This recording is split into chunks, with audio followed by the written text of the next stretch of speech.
BJP రాష్ట్ర జిల్లా కమిటీలో పార్టీ కోసం కష్టపడి పనిచేసిన కార్యకర్తలకు తగిన స్థానం కల్పించాలని రాష్ట్ర కమిటీ దృష్టికి తీసుకెళ్లినప్పటికీ ఆ అంశం పరిశీలనలో ఉండగానే జిల్లా అధ్యక్షుడు ఎవరిని సంప్రదించకుండా కమిటీలను ఏర్పాటు చేశారని TCA general secretary Dharam Guruvareddy ఆరోపించారు. ఈ పరిణామంతో గజ్వేల్ నియోజకవర్గం చెందిన పలువురు బీజేపీ కార్యకర్తలు అసంతృప్తికి గురయ్యారన్నారు. నియోజకవర్గంలోని వందలాది మంది కార్యకర్తలను ఒకే వేదికపైకి తీసుకువచ్చి పార్టీ బలోపేతం లక్ష్యంగా 68 మంది సభ్యులతో ప్రత్యేక నియోజకవర్గ కమిటీని ఏర్పాటు చేసి ఆ కమిటీ వివరాలను రాష్ట్ర కమిటీకి పంపినట్లు వెల్లడించారు. TCA general secretary Dharam Guruvareddy మాట్లాడుతూ ఈ కమిటీ రాష్ట్ర కమిటీతో సమన్వయంగా పనిచేయడానికి సిద్ధంగా ఉందని, రాష్ట్రంలోని కార్యకర్తల బలం అత్యధికంగా ఉన్న నియోజకవర్గంగా గజ్వేల్ ను తీర్చిదిద్దేందుకు కృషి చేస్తామన్నారు.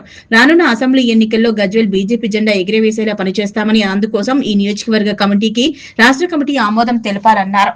నియోజకవర్గంలో చేపట్టాల్సిన కార్యాచరణపై చర్చించేందుకు గజ్వేల్ పట్టణంలో బీజేపీ కార్యకర్తల విస్తృత స్థాయి సమావేశాన్ని నిర్వహిస్తున్నట్టు తెలిపారు. సమావేశంలో ఆమోదించిన తీర్మానాలను రాష్ట్ర కమిటీ దృష్టికి తీసుకెళ్తామన్నారు.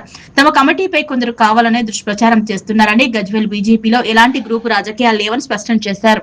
పార్టీ కోసం కష్టపడి పనిచేసే కార్యకర్తలందరికీ ఈ కమిటీలో స్థానం కల్పిస్తామన్నారు. రానున్న అసెంబ్లీ ఎన్నికల్లో గజ్వేల్ నియోజకవర్గం నుంచి బీజేపీ అభ్యర్థిని భారీ మెజారిటీతో గెలిపించి రాష్ట్ర కమిటీకి బహుమతిగా అందిస్తామని ధరం గురువారెడ్డి ధీమా వ్యక్తం చేశారు.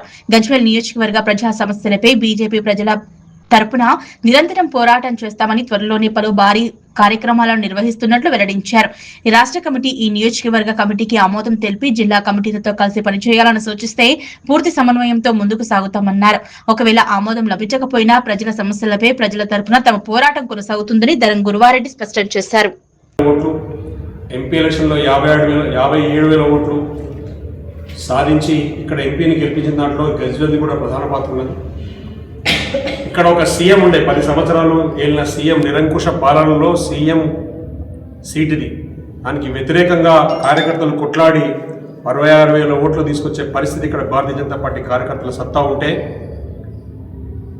గజ్వేల్ నియోజకవర్గానికి సంబంధించిన లీడర్లు కానీ కార్యకర్తలకు కానీ సరైన ప్రాధాన్యత జిల్లా పార్టీలో లేదనే ఒక నిరసన కార్యకర్తలు వ్యక్తమవుతున్నప్పటికీ సంవత్సరం నుంచి కూడా పార్టీని అడిగి నిర్ణయాలు సానుకూలంగా రాకపోవడంతో జిల్లా పార్టీ మీద బేస్ కాకుండా డైరెక్ట్గా రాష్ట్ర పార్టీతో, ఎందుకంటే మనది 3 అంచెల రాజకీయ విధానం, గ్రామ సర్పంచులు, నియోజకవర్గ స్థాయి కార్యకర్తలు అంటే నియోజకవర్గం ఎమ్మెల్యేలు, తర్వాత పార్లమెంట్, ఈ 3 అంచెల విధానంలో ఉండే సిస్టంలో మేము రాష్ట్ర పార్టీతో డైరెక్ట్గా పనిచేస్తాం. గ్రామాలతోటి నియోజకవర్గం నుంచి రాష్ట్ర పార్టీ డైరెక్ట్గా పనిచేస్తాం. పార్లమెంట్ విషయంలో కూడా అదేవిధంగా ఉంటుంది. ఇక్కడ వందలాది మంది కార్యకర్తలు బేస్ ఉంది. 4 సంవత్సరాల క్రితమే బూత్ సమ్మేళన కార్యక్రమం పెడితే ప్రతి బూత్ నుంచి మినిమం 2 కార్యకర్తలు చొప్పున దాదాపు 770 మంది కార్యకర్తలు ఇక్కడ రిజిస్ట్రేషన్ జరిగిన సందర్భం 4 సంవత్సరాల క్రితం.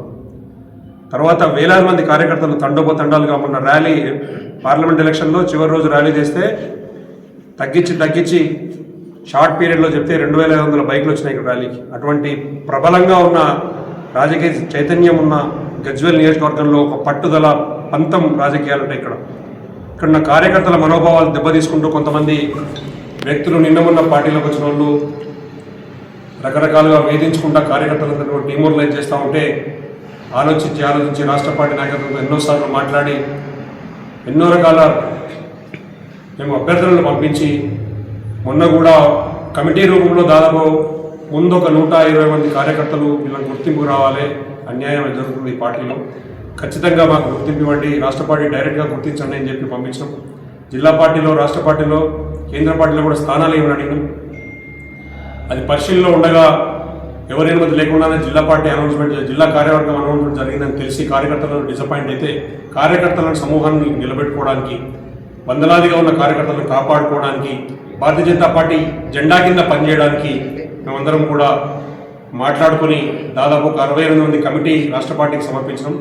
నియోజకవర్గ స్థాయిలో మేము ప్రత్యేకంగా పనిచేస్తాం, రాష్ట్ర పార్టీతో అనుబంధంగా పనిచేస్తాం, భారతీయ జనతా పార్టీ జెండా కింద పనిచేస్తాం. ఇక్కడ ఎమ్మెల్యేని గెలిపించుకోవడానికి రాబోయే కాలంలో ప్రతి కార్యక్రమాన్ని రాష్ట్రంలో ఏ నియోజకవర్గంలో కనీవిని రీతిలో పెద్ద స్థాయిలో నిర్మించుకోవడానికి కార్యకర్తల బేసు బలమున్న నియోజకవర్గం కాబట్టి ఇక్కడ పార్టీ కోసం పనిచేస్తామని పార్టీకి అభ్యర్థన పంపించడం అక్కడ పెండింగ్లో ఉంది. ఈ నియోజకవర్గ కమిటీని ఆమోదించాలని అడుగుతున్నాం పార్టీని. ఈ నియోజకవర్గ కమిటీని ఆమోదిస్తే ఇక్కడ ఖచ్చితంగా రాసేస్తాం. ఇక్కడ వచ్చేసారి ఖచ్చితంగా బైఫర్కేషన్ అయితే 2 అసెంబ్లీలు అయితే 2 అసెంబ్లీ గెలిపిస్తాం.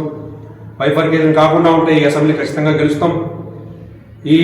ఏ పార్లమెంట్ పరిధిలోకి ఈ అసెంబ్లీ వస్తుందో ఆ పార్లమెంటు ఎంపీని కూడా గెలిపించుకోవడానికి ఇక్కడి నుంచి 1,00,000 పైగా ఓట్లు సాధించే వరకు మేము శ్రమిస్తాం, పార్టీ కోసం పనిచేస్తాం. కాబట్టి ఈ కార్యకర్తల లిస్టు పార్టీకి అప్పగింపి ఇవాళ కార్యకర్తలకు ఏం జరుగుతుంది చెప్పడానికి కార్యవర్గం వేసి ఈ నియోజకవర్గానికి సంబంధించిన ఒక కార్యరూపం ప్రణాళిక తయారు చేసుకోవడానికి కార్యకర్తలతో ఇవాళ మీటింగ్ పెట్టుకున్నాం.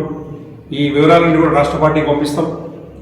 రాష్ట్ర అధ్యక్షుడు బీజేపీ అధ్యక్షుడు రామచంద్రరావు గారి నాయకత్వంలో, నితిన్ నవీన్ గారి నాయకత్వంలో, బండి సంజయ్ గారు, కిషన్ రెడ్డి గారి వాళ్ళ మార్గనిర్దేశంలో ఇక్కడ సంఘ్ పరివారి కార్యకర్తలందరూ కూడా వివిధ క్షేత్రాల్లో పనిచేసే వాళ్ళ అండదండలతోటి కలిసి ఒక మంచి వాతావరణం నిర్మించి ప్రజల సేవ కోసం గజ్వేల్ నియోజకవర్గ కార్యకర్తలు పనిచేయడానికి ముందుకొచ్చారు. ఇవాళ ఈ కార్యవర్గం మీటింగ్లో జరిగిన తీర్మానం పత్రం మొత్తం కూడా రాష్ట్ర పార్టీకి సమర్పిస్తాం. మేము 363 బూతుల్లో పెద్ద స్థాయిలో బూత్ కమిటీలు వేయబోతున్నాం.